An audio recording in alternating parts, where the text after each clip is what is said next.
तरीके से हमला होता है, हमलावर को गिरफ्तार करने में पुलिस को वक्त लग जाता है, सीसीटीवी फुटेज उस फ्लोर पर क्यों नहीं था, बहुत सारे ऐसे सवाल हैं जो उठ खड़े हुए हैं। चाकू से हमला करने वाले आरोपी को गिरफ्तार किया गया है। आरोपी इतना शातिर है कि पुलिस के शिकंजे में आने के बाद भी उसने कई बार भागने की कोशिश की है और एक के बाद एक अपने नाम गलत बताता गया। हालांकि वो बच नहीं पाया और किस तरह से आज 5 दिनों की रिमांड पर उसे भेज दिया गया है। कैसे कैसे सिलसिलेवार तरीके से इस मामले में एक्शन हुआ है, इस रिपोर्ट में बताते हैं।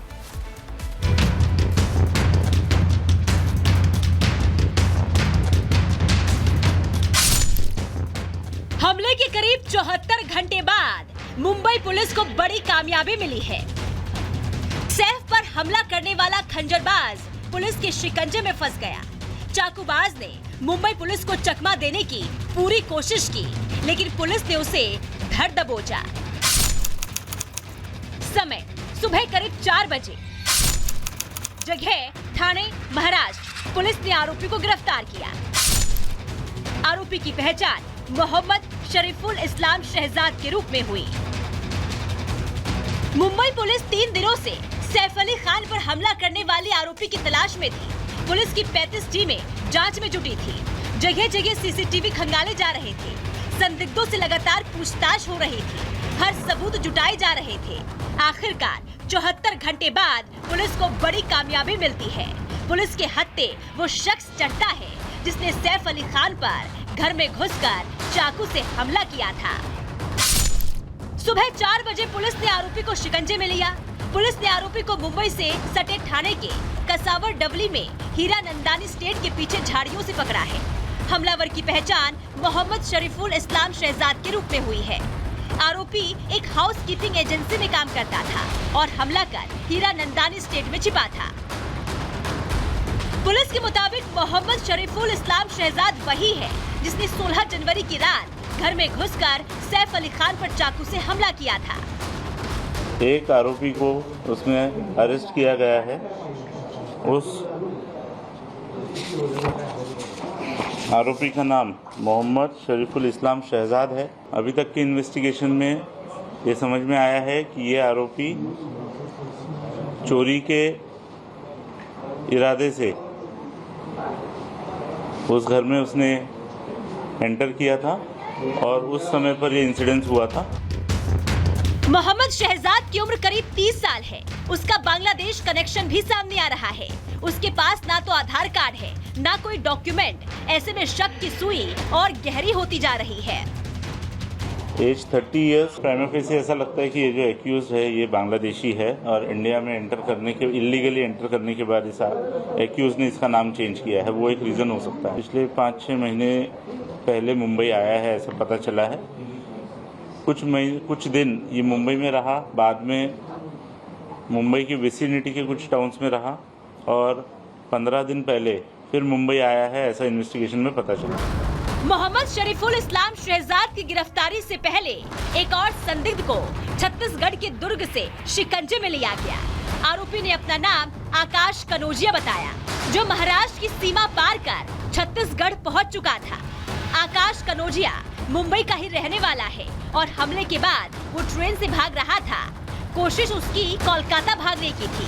24 घंटे के भीतर ही 2 अहम आरोपियों को पुलिस ने धर दबोचा है। सैफ का हमलावर अब शिकंजे में है, यानी अब सैफ अली खान पर हमले के हर एक राज खुलने वाले हैं। हर उन सवालों के जवाब मिलने वाले हैं जो पिछले 3 दिनों से उठ रहे थे। उस मकसद से भी पर्दा उठेगा जिसकी वजह से सैफ को निशाना बनाया गया। Bureau report, Republic Bharat.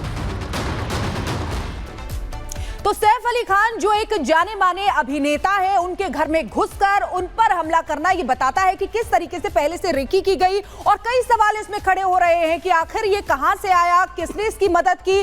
Bangladeshi connection भी इसको लेकर सामने आ रहा है। इसी पर देखेंगे बॉलीवुड के दुश्मन बांग्लादेशी घुसपैठी।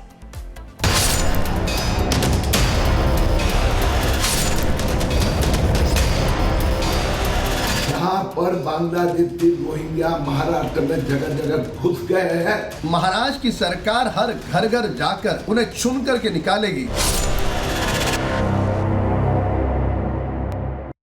तो भारत में अवैध रूप से रह रहे बांग्लादेशियों पर अब किस तरह से एक्शन भी लिया जा रहा है, लेकिन ये कितना बड़ा खतरा है ये भी सामने आया है देश के लिए। इसका ताजा उदाहरण है फिल्म अभिनेता सैफ का केस। बांग्लादेशी अब सिर्फ रोजगार नहीं छीन रहे हैं, बल्कि अभिनेता सैफ अली खान का केस बताता है कि इनकी इतनी हिम्मत बढ़ चुकी है कि अब किसी को भी चाकू मार रहे हैं, लूटपाट करने का पर आमादा हो गए हैं। सैफ अली खान पर जिस तरह से हमला हुआ उससे एक बात तो आज बिल्कुल साफ हो गई कि ये घुसपैठिए आने वाले दिनों में बहुत बड़ा खतरा बनकर के सामने आ रहे हैं और लगातार एक चुनौती पेश कर रहे हैं। एक रिपोर्ट दिखाते हैं।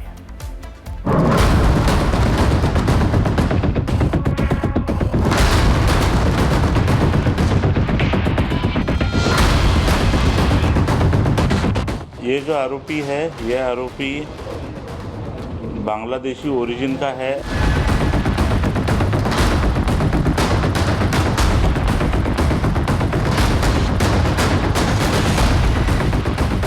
सैफ अली खान पर जिस शख्स ने चाकू से हमला किया, ये शख्स कोई और नहीं बल्कि बांग्लादेश का रहने वाला एक घुसपैठिया है। ये इतना शातिर है कि पुलिस कस्टडी में होने के बावजूद भी लगातार अपने अलग अलग नाम बता रहा है। इसने पहले पुलिस को अपना नाम विजय दास बताया, लेकिन जब पुलिस ने कड़ाई से इससे पूछताछ की तो इसने अपना नाम मोहम्मद आलियान बताया, फिर अपना नाम शहजाद बताया और बाद में बीजे और तमाम अलग अलग नाम बताए। काफी देर तक चली पूछताछ के बाद मुंबई पुलिस ने सामने आकर बयान दिया कि आरोपी बांग्लादेशी है और अब इस मामले में जांच भी शुरू हो गई है। पुलिस अब ये पता लगा रही है कि आरोपी बांग्लादेश से भारत में कैसे घुसा और फर्जी आईडीज ने कहां से बनवाई। जो एक्यूज है ये बांग्लादेशी है और इंडिया में इलीगली एंटर करने के बाद इस एक्यूज ने इसका नाम चेंज किया है। हाउसकीपिंग एजेंसी में काम करता है। एक सुपरस्टार के घर में घुसकर आरोपी जिस तरह से चाकू से वार पर वार करता है, ये घटना बताती है कि बांग्लादेशी घुसपैठिए आने वाले दिनों में कितनी मुश्किलें पैदा कर सकते हैं।